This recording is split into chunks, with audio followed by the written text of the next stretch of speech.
Hi everyone, this is Philip Martin from the Phoenix Society. In this video we're going to review the Albion Doge. This is the second of two swords that my friend Russell picked up at Combat Con this year. So thanks again, Russell, for allowing me to cut with and review these swords. The Doge has a very distinctive look and a distinctive name, the Doge. So what, or rather who, is the Doge?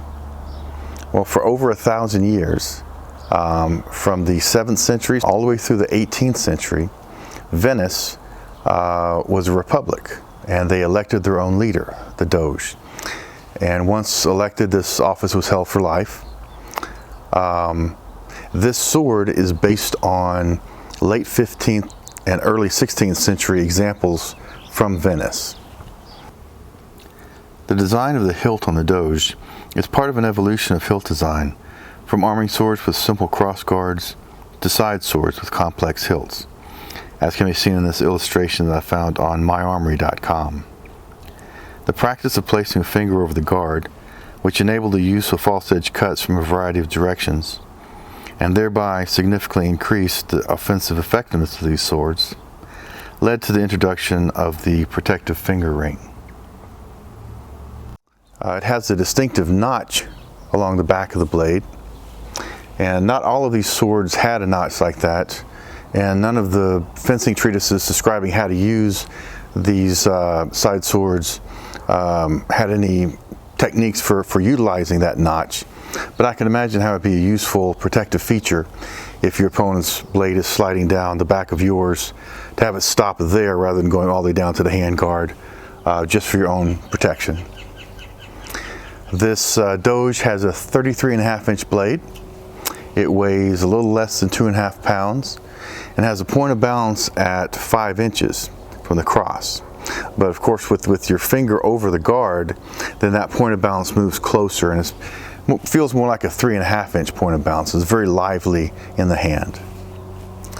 I did some cutting with this sword earlier this week, so let's take a look at that footage and see how well the Albion Doge cuts tatami.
As you can see from that footage, this sword cuts very well.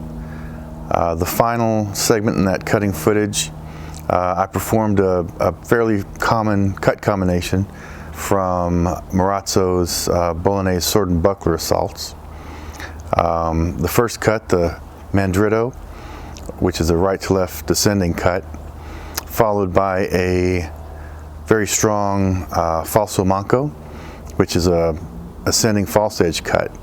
And in the assault, that falso manco is meant to clear out your opponent's weapon, and then the blade follows around and delivers a reverso, which is a left to right descending cut, to whatever opening may have been created by that strong upward false edge cut. As you can see in that sequence, this blade cuts very well. I was very impressed with the efficiency and effectiveness of the cutting. I'm also impressed by the the level of fit and finish. It's a very beautiful sword.